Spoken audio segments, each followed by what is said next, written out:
Hello, my name is Sam McGuffin, and we're going to call this the I've got less than 30 days left of the trip update. It's going to be a little long because I'm walking about an hour's distance to a train station, and I couldn't be more happier right now. This trip has meant a lot to me, a lot of different ways, and many of them have been unexpected. The first of all is that I could not have done this trip without Chris. There's no way. This has been really hard, and we've been, mainly because we've been doing it on as low as a budget as possible, and we've been going to so many places. And it's really important when you're going and traveling all this time, and you're worried about money, you're worried about if you got a place to sleep, that you have someone to have your back. And Chris has mine, and I hope he knows that I have his. I remember when we were getting ready to start the trip, and you have to make a couch surfing profile, and it's good to have more friends. The more friends you have on the profile, the more trustworthy you look, and the better chance you have of getting a couch. And Chris and I added each other as friends on the website, and I asked you, how well do you know this person? I said really good friend, or best friend, or whatever the highest status was. And I asked under it, it says, would you be willing to risk your life for this person, or put your life in this person's hands? At the time I was like, yeah, definitely. But I don't think I really knew what that meant. Now I do. There's been some times where we've clashed or we've really bonded, and I know, like, now I'm more than willing to put my life in his hands. And that's something I didn't expect to realize. I thought I understood that. Anyways, this is a big update. I'm leaving the farm right now from the WOOFing program. I was woofing with this guy named Dominique. He was the owner of the farm, and he's basically a one-man farming machine. He works for probably 16 to 18 hours a day, and he works harder than anyone I've ever seen in my life. He has 5,000 sheep that he tends to and cares to, and in the morning we'd help him out with moving the barriers that surround the sheep, so the sheep can go to different parts of the land. They're contained, but they're only contained, but the containment is very, very large. So it takes about an hour and a half to move all these barriers, and at the night, every night, we go and milk the goats too. The barriers are moved twice a day. Besides doing that, he's got a ton of animals, from donkeys, horses, cows, a llama, everything, bunnies, geese, and he cares a lot about his animals, he cares a lot about his farm. He's a very passionate guy. And we've done our best to help Dominique out in any way we can. We struggle a little bit with allergies, because Chris and I, we're not used to a lot of these plants, being from the desert. But we've done what we can to help out, and it's been a really good experience. I didn't know too much about woofing before I came here, but it's something that I definitely want to do again, and it's a great way to travel, because you don't really have to spend any money. You're given a place to stay, food to eat, and you get the satisfaction of working hard and working with a lot of great people. A lot of other woofers who are either young or old, come around from different places, and everyone has their own story to share, which is really, really nice. Although at the dinner table sometimes everyone starts speaking in French, and Chris and I just kind of look at each other and we're like, okay, we'll just eat our food and talk to ourselves on the side. But when it's not in French, the conversation is great. And I picked up on a few things of the language while being here. So other updates, there's a lot of things that I have to say, and it's very hard to get them down on paper or to even do a video. But last time I left off, we talked about the Italian lunch. After that, we headed into Basel, Switzerland for a stay with someone named Lavinia. She's one of the coordinators for the Homeless World Cup program, and she's one of the coordinators in Switzerland. We went and stayed at her house, and she was, my God, so welcoming. It's like everyone we meet is the friendliest person. And at Lavinia's house, we stayed there for about a week and a half, and we were able to explore the city. She had 2 daughters who were about our age. They were twins, and they showed us around as much as they could. But we also started working with the Homeless World Cup program, or we got an idea of working with it. There were 2 tournaments on the weekend that we were there. The first one was just kind of a tournament for anyone that could put together a street soccer team could play in the tournament. And this tournament was in a city called Olten, which is about 40 minutes by train out of Basel. And it's a beautiful city. Got these awesome, really old bridges and castle-like structure. And we went and set up street soccer pitches there, and went to the tournament. And I went with Lavinia. Chris wasn't feeling so well. He had an allergy attack the night before, and so he chose to take that day to rest and kind of feel better. But I went, and I was excited just to see everything and just to see what street soccer was all about. But I was asked to play on a team of some of the other members that work with the Homeless World Cup team called Surprise Strassensport. And I played with all these guys, and we went through so many rounds. We lost the first couple, but they were hard losses, hard games.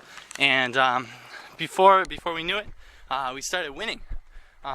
We won a couple games, and then we got to this one game where it was really intense, neck and neck the whole way. But we were down by 2 goals, and there probably must have been like 2 minutes left on the clock, something like that. And I make a goal, and someone else makes a goal, and we're like, whoa, we're in it for penalty kickoffs, and we get to do this penalty kickoff, which is you have the goalie on one team, and then some kicker from another team, and you just first team to make a goal ends up winning the match. It's like a tiebreaker. So we go through several times of this penalty kickoff, and no one's making a goal. I think it was probably 6 kicks per team, maybe 5. And finally, our goalie, he steps forward and he says, "I'm gonna kick this goal and it's gonna go in." And we're like, all right, you can do this. And he gets up and he kicks it in. He arcs it into one of the corners, and it goes in, and we all go freaking crazy. And we're just so happy to win the game. We ended up going on to win 3rd place in the tournament, and that was just so cool. And the next day was the Homeless World Cup version of the tournament. And so these teams are all composed of homeless people, or people who fit the definition of homelessness. And there was an A group and a B group. The A group for the teams that were more skilled, and the B group for the teams that were newer to the sport, or older, and were more fatigued. And we went to see that, and we're watching all these games, and we're just really amazed by the caliber of the players and everything that's going on, especially me, because I was playing and I was so tired at the end of every game. But Lavinia comes over to us, and she's like, "So Chris, do you want to be a goalie for the Street Dogs?" And he's like, "Yeah." And so Chris ends up playing goalie with this team of guys who are struggling with alcohol and drug abuse, and apparently their goalie had basically rage quit and left, and he was able to play as well that day, and it was a really cool experience to be able to see the program, see the players, see them like just doing all they could to be part of the program, and representing what the Homeless Cup is all about, which is demonstrating that people that are homeless are worth something too. They're not just useless people. They are just as skilled as anyone else, and maybe more skilled at certain things. And it's important for people to realize that, because one of the major problems with homelessness is we walk by these people and they may be beggars on the street, and they may be on cardboard underneath some shelter, but we walk by them and we register that they're there, and that's it. So they have the sense of invisibility, and it's really important to not ignore them. It's important to realize that they're people too, and that they have potential, and that they shouldn't be on the street like that. They should be in a job, they should be in a house, they should be somewhere else, and there's no reason that they should be there. And that's what the program is about.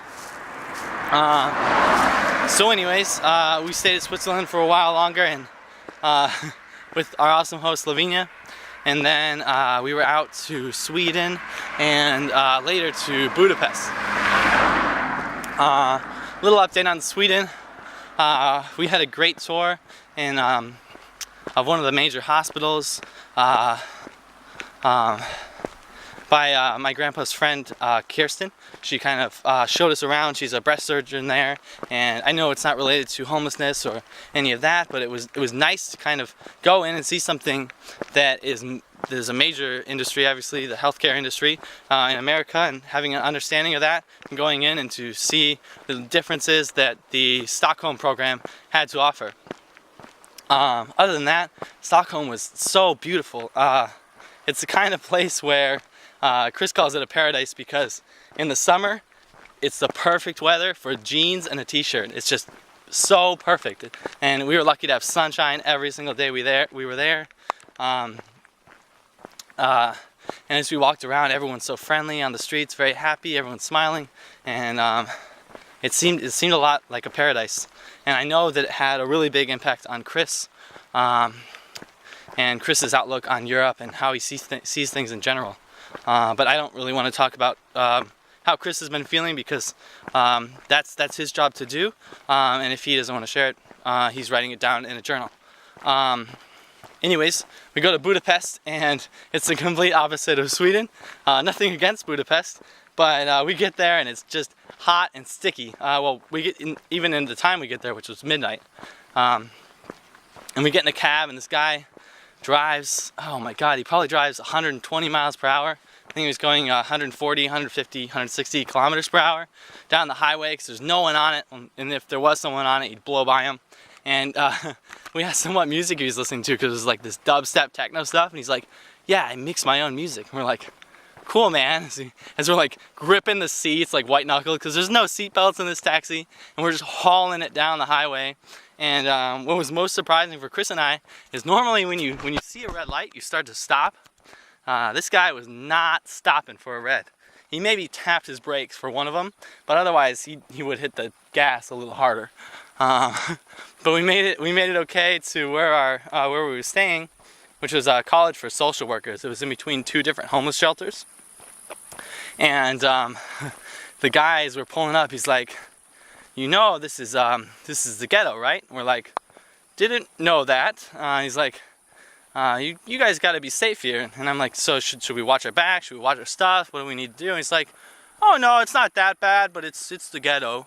And so we got out of the cab, and we're kind of like on guard and confused, and we're like, if we can't get inside the college tonight, we're gonna need to take shifts guarding our stuff for sleep or something.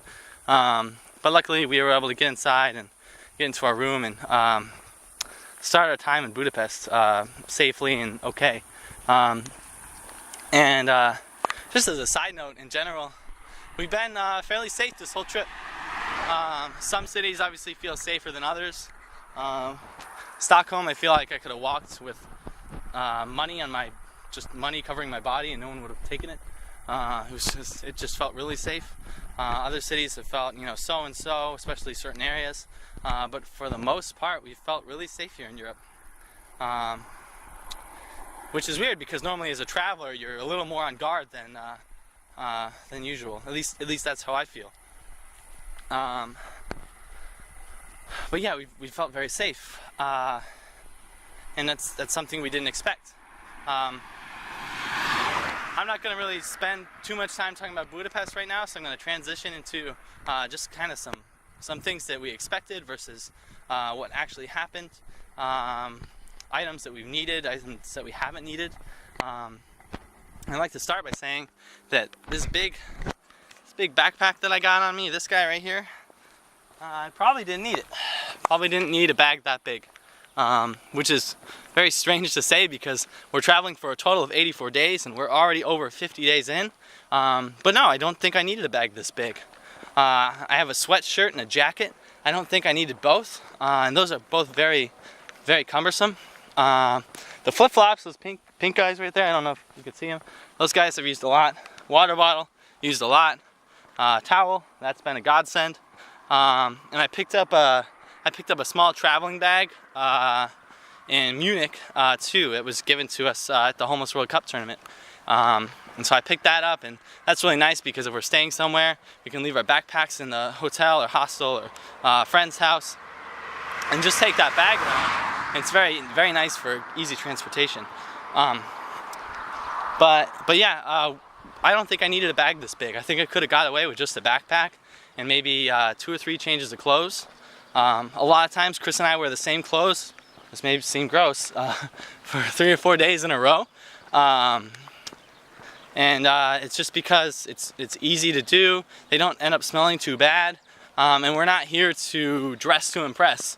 We're here to see all of this stuff and really experience the culture, the people, and whenever we can, what homelessness is about and how the Homeless World Cup program works.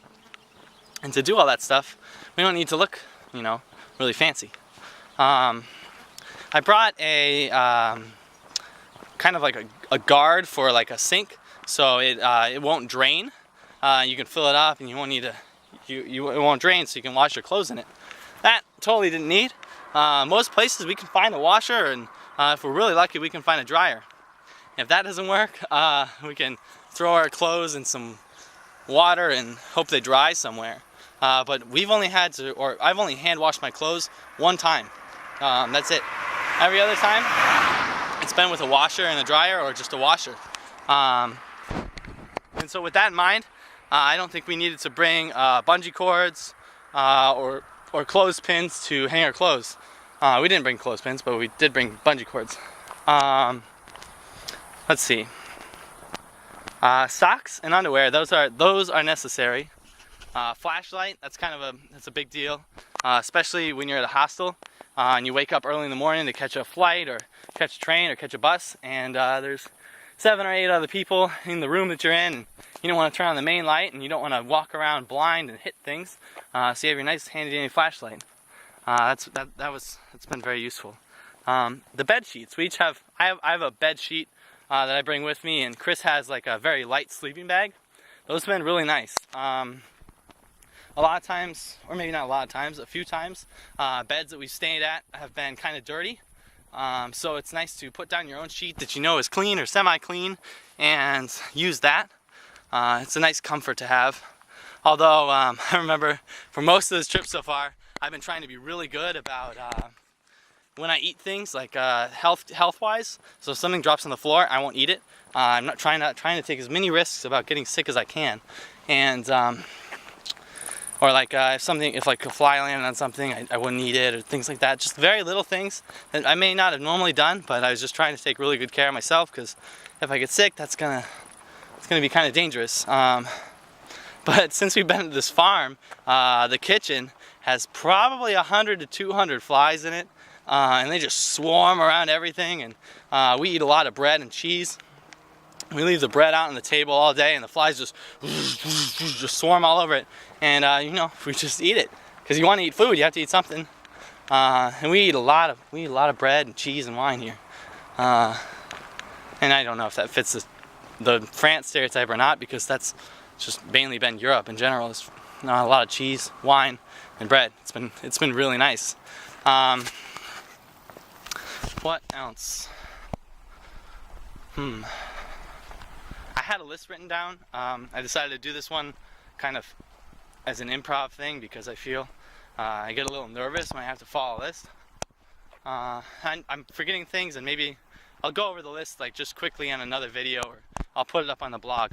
But the list is pretty long about things that I thought I would need, and I didn't need those. I didn't need those things. Oh, one thing, a phone. Phone would be really nice.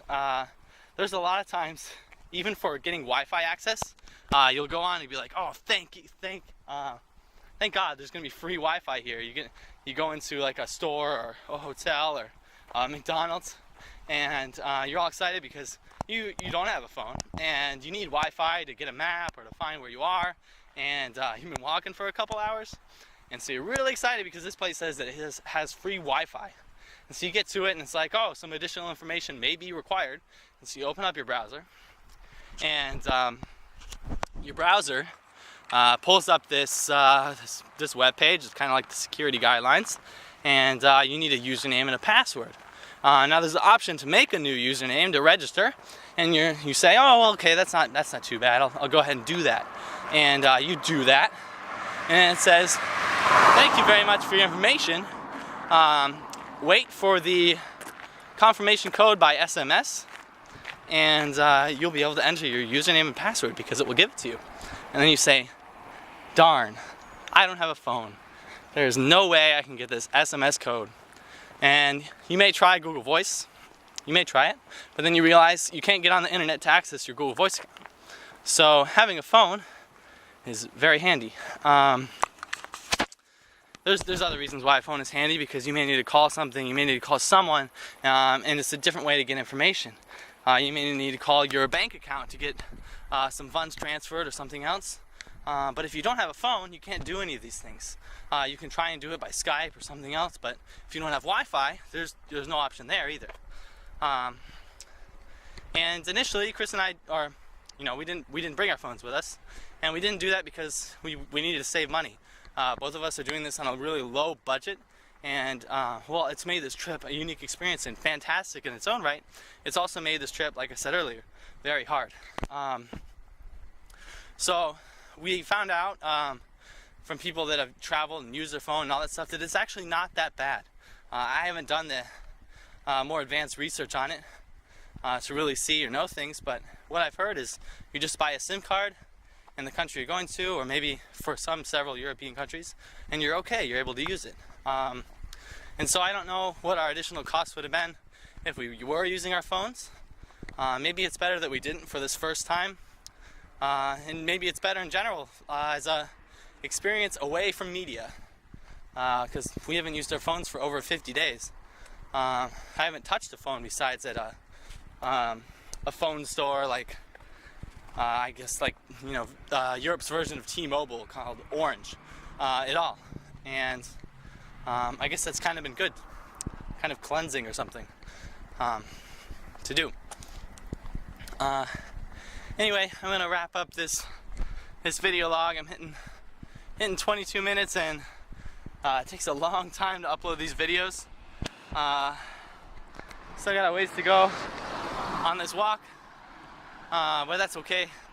It's pretty nice out and the sun's setting, so that's all good. And we've gotten pretty used to walking long distances. It's a good experience. It's a good way to see a lot of the country that you're in. So I can't catch up on all the stories I have. That, I think, is impossible. When I get back, ask me for a coffee, ask me for a beer or something, and I just zoomed in on my face. Ask me for a coffee or beer, and we'll do what we can do to talk about things. I can't seem to fix the zoom setting, so for the rest of this video, hopefully maybe 2 minutes, it'll just be a zoomed in blur. Anyways, yeah, I'll continue to update by a written post, but this is probably going to be the last video log for a while, because we're moving to Brussels and then quickly to Amsterdam, and from Amsterdam to Eindhoven and flying to Dublin, where we're going to rent a car and drive all over the country of Ireland. We're going to go to Norway, and in Norway we're probably going to run out of money, so we're going to sleep in some parks, and then we're going to the Homeless World Cup in Poland, which is incredibly exciting. And from there we're going to go to London and Scotland, and then back to London, and then fly home. It's crazy to think about that we're under 30 days, and it's even crazier to think about how fast these days are going to go. This is Sam McGuffin signing out, and look, my Zoom works again. So this is Sam McGuffin signing out, and yeah, Chris and I are doing great. We're having a great time, and we're both in pretty darn good moods. Yeah. All right, I'm gonna go.